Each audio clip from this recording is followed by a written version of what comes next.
This episode of Manage Smarter is presented by Sales Fuel Coach, our adaptive sales coaching featuring 5-minute quick coaching personalized to each sales rep. Learn more about Sales Fuel Coach at salesfuel.com. Welcome to the Manage Smarter podcast with hosts C. Lee Smith and Audrey Strong. We're glad you're here for discussions on new ways to manage smarter, hire, develop and retain talent, improve results, and propel team performance to new heights. This is the Manage Smarter podcast. Welcome to the Manage Smarter podcast, everyone. I'm Audrey Strong. I'm the Vice President of Communications here at Sales Fuel, and we've got an excellent guest for you today. And I'm C. Lee Smith. I am the President and CEO of Sales Fuel, not the excellent guest, however, hopefully an excellent Steve Napolitan is our guest. Hi, Steve.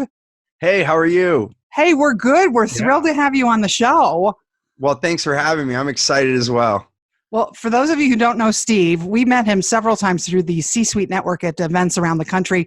He is a 2-time #1 best-selling author and award-winning marketer and has made millions for his clients and worked for companies such as Apple, Intel, Charles Schwab, and Nestle. My God.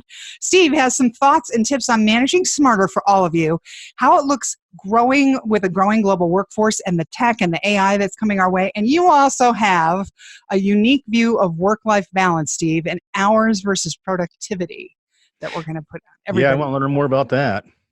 Absolutely. I think it's a big deal. Like, you know, we're moving past the age where we're defined by how many hours we work, more by what results we're producing. And that has been the case for years, but it's like more of a conscious effort. And we're finding too that when we work less hours, the hours we do work are so much more productive. And so it's a big leap, and it takes a different shift in mindset because we're not used to thinking this way. Some of our audience is here in the United States, and so we're used to being, up toward the top in levels of productivity worldwide. And I think we're like number 4 in the number of hours worked, something like that. Last results that I saw. Are you seeing that the folks in the United States are now starting to realize, I maybe want to stop killing myself and dial back the number of hours, but the productivity stays high?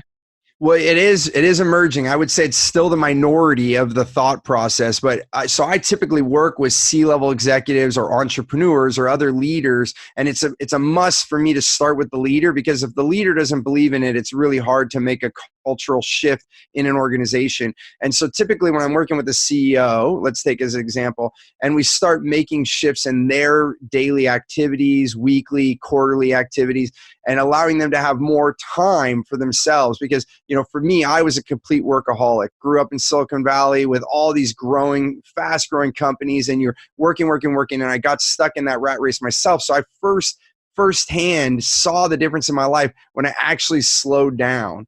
And that I was actually making better decisions, smarter decisions, where I noticed how many mistakes I could have avoided if I would have slowed down just a little bit.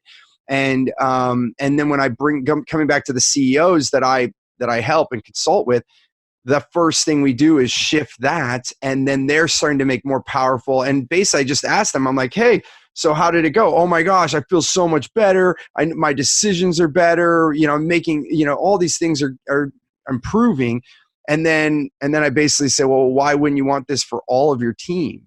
And then that's when the light bulb goes on. So it's very important for us. I think first it comes back to us as a person, like to really experience that when we actually slow down, we find we have a lot more answers in our head than we thought, because we didn't quiet ourselves. When you're just go, go, go, go, you can't slow down enough to actually hear how smart we are. We're all smarter than we think we are if we give ourselves enough recovery.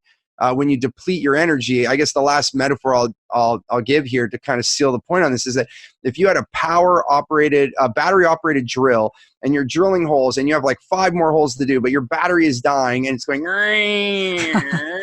and you're barely getting those done, and you're like, just 5 more, I can do it. It's not smart. If we actually stop, go get another battery, yes, we're stopping that work, but it makes all the difference in doing it at a faster rate. And so it's way overlooked. We're not recovering. I'm really curious how you actually get to have that conversation, because like when you first have the conversation with a CEO and you want to tell them, it's like, hey, if you actually took more breaks and worked less, your productivity would go up. I bet that a few people have looked at you like you're the devil or something and want you to get out of the office. Oh, absolutely. Like I can tell you when I've said this before, and when I talk about it globally across the whole organization, they look at me like I'm the craziest person in the room. They're like, "We need him to work. What are you talking about?" Exactly. And you know what it comes down to, Lee, is I have to really find out what they want.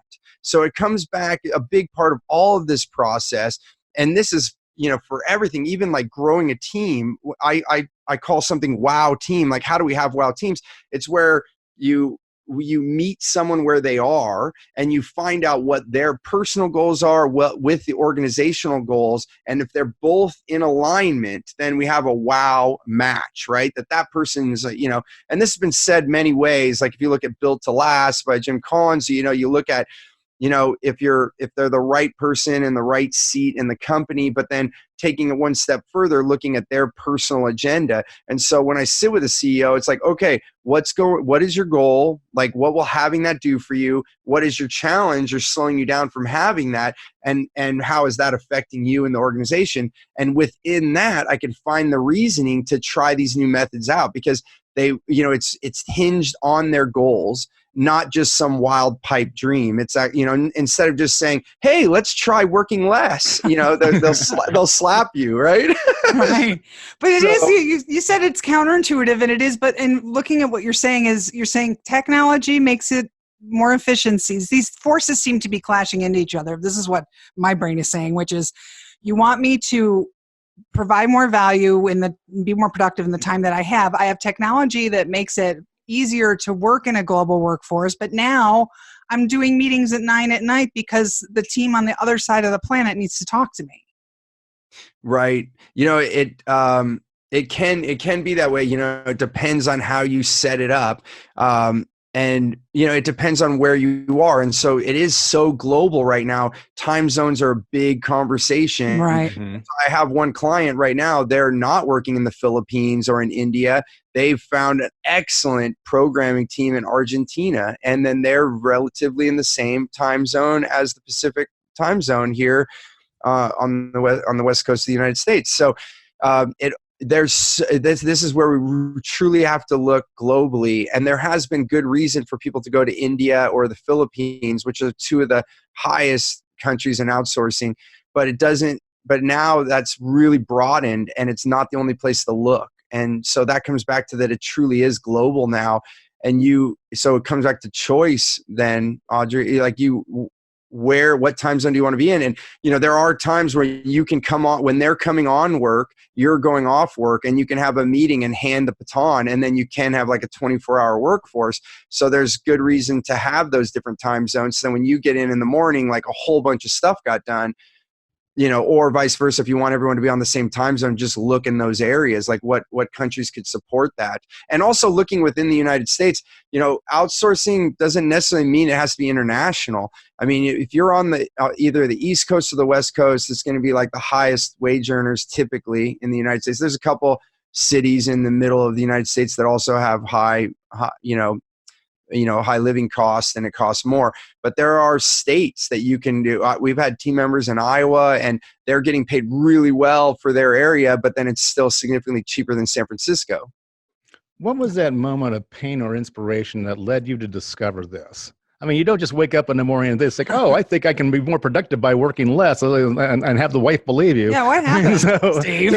What actually happened here? You guys, you're getting really personal now. So, Some business is personal, but it is. Like people always ask me, "Are you a life coach or a business coach?" And I say, "Well, when do you die? When you go to work?" So this is all the same. So it came to me, like I grew up, like I told you, in Silicon Valley, and my dad worked for a big tech company. And I just remember growing up, and I went to bed at night and my dad was still at work. And when I woke up in the morning, he was off to the next day. And I am deeply grateful for everything he provided for our family. But in the end, I was that little boy wanting to be with my dad. So when I went to work, because my dad worked for a big company, for me, that was the part that was evil to me at that time, because it's like, oh, they worked him. Obviously it was his choices, but I chose to be an entrepreneur because I was like, oh, I'll just have my own company. I'll be able to make my own hours. And then guess what I did? The cat's in the cradle. I worked harder than my dad. I worked so hard. I was working so hard to not be my dad. It was like I was working to not work, and that doesn't work. It's like digging in a hole to get out of the hole, but the first rule of that is to drop the shovel and climb. You don't dig yourself out of a hole, you climb out of a hole. And I didn't get that. And so for 12 years, from 19 to 31, I became a raging workaholic, to the point of not just endangering my relationship with my wife. And now by the end of that time, we had my son, was a newborn, and I'm just freaking out. I'm like, I'm a dad now, and I'm worse than my dad. And I had health issues. I had gained over 60 pounds. I was overweight. I was having heart palpitations. I thought I was having a heart attack one time when I was 31. I came home and I told my wife to call an ambulance or take me to the hospital, and she was able to calm me down. I was having an anxiety attack. So I was growing my business, and then I also failed my business in all of this because I invested more and more. I kept hiring more people, and we grew the business. So I did have success in my strategy for growth, but then my net income to me was going down. So then I was having personal stresses, and so that's when everything hit, and I was so close to losing it all. And I got dragged to a workshop and met my mentor. I didn't even ask to go to a workshop, but that was the turning point. I met someone else that was doing it differently. And then I said, oh my gosh, I just, in that moment, I was so stressed and so sick that I said, if I don't get help, then I might as well quit. It basically created my own jail, is what it felt like. And meeting my first mentor was basically like getting bail and getting out of jail. So who was your first mentor? That was Jeffrey Slater, who is not a big name in the world, but he was speaking for over a decade all around the world. And he's basically retired now. Like he's he built himself up. He's a self-made person. And he basically, as far as financials, and now he's taken the last 2 years off to like rethink things. And he's doing what he's calling the Grand Initiative. He's taking billionaires out of their workspace and taking them into like no technology, and either in the jungle or in the mountains, and basically then coming back into the boardroom to make new decisions to rediscover. So he's taking like what he taught me to like the another height right now. He's still just now inventing it, and it's going to be invitation only, and he's doing it on his money. And then they can donate at the end of it. So he's basically making an invitation. They come and no charge. And then if they've felt the difference, then they can donate to make the next one happen, kind of thing. Wow. So yeah, he's doing some big stuff. So that's fantastic. You wrote something in your pre-show questionnaire that I wanted you to talk and define a little bit more about. You say, we are beyond working hours for money, and we need to continue to shift toward paying for value. What does that mean in terms of management?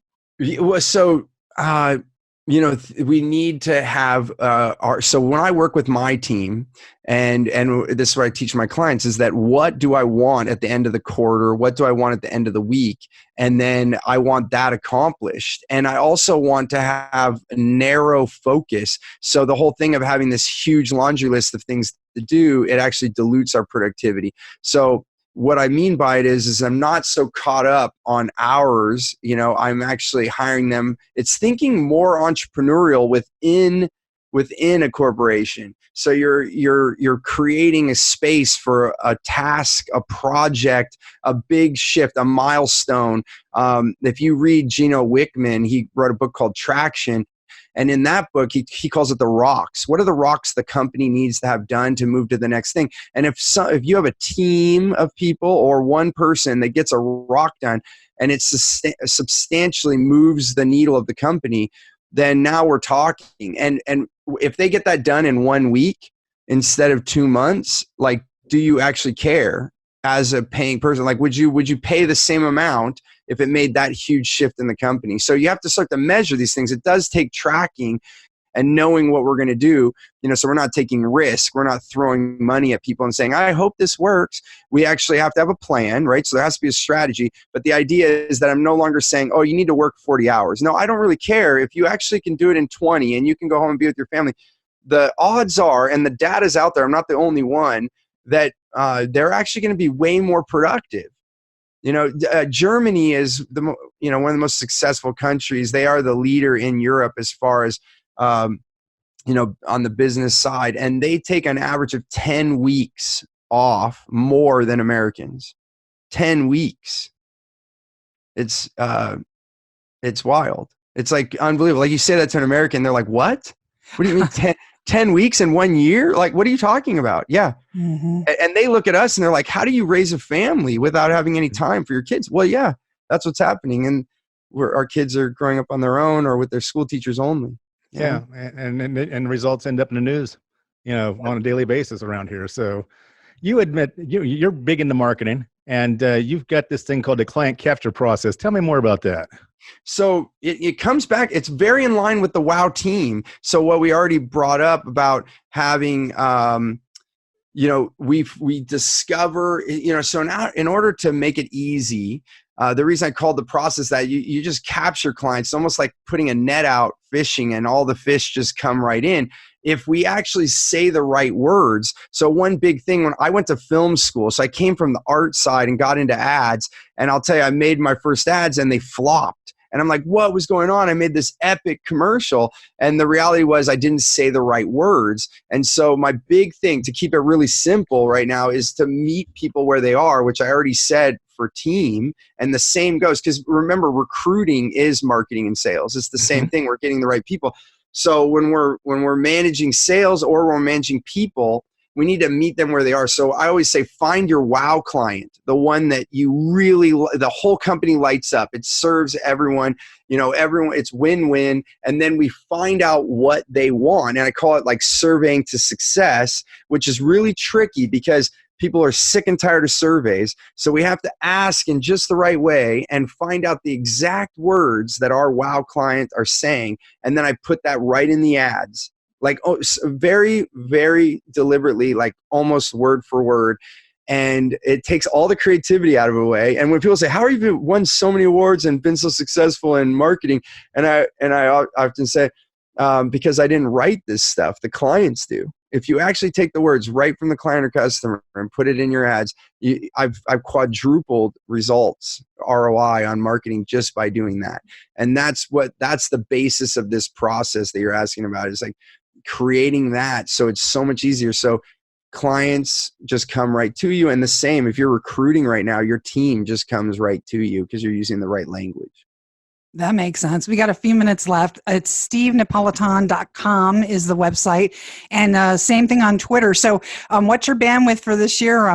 Send you some referrals. Hopefully, maybe some of our listeners will want to engage with you. What have you got going on, and how would you like to be contacted? Well, through social media is a great way. Our website, stevenapolitan.com, as you said, is a perfect way to pick your social media of choice and reach out. We have workshops. I'm doing 4 more workshops this year where people fly into California.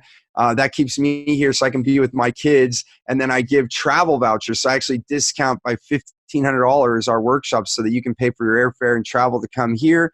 And then we also have online programs. So if you go on social media, you'll be able to get involved. I do webinars. There's lots of ways to connect. How long are the workshops in person there with you? So I do 2 different ones. I do More Business, More Life, which is a 3-day workshop on how to exactly do what it says, build more business while you have more life without sacrificing. And then the second one is Win-Win Weekend. It's how to sell without selling. It goes more on this marketing and sales, like how do we authentically sell without being cheesy and get past all these old techniques and actually close more deals. Old techniques makes me think, but wait, there's more. Yeah, and there is, yeah. And that's a 4-day workshop. Oh, wow. I tried to do it in 3, and it was so close to getting people prepared. But with 4 days, people leave. If they've never done sales, they're able to make sales. And if they are a salesperson, we've doubled income. I've had some salespeople get up to $500,000 income by using these techniques. Yep, so. Stop selling. If you want to sell more, just stop selling. It really is true. Steve, I encourage everybody to engage with you because when we have met in person, you're a delight. And I'm so glad you came on the show today.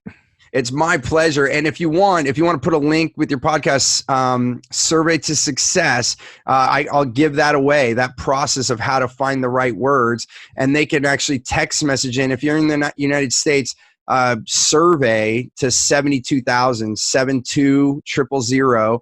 And that word survey, text that in, and then you can have that for free. Fantastic. All right, everybody, get on that. And thanks for listening to the show. And Steve, Thanks for coming. It's my pleasure. Thanks for having me. Thanks for listening. If you enjoyed the show, please rate and recommend on iTunes, Overcast, or wherever you get your podcasts. You can also get more great information at salesfuel.com.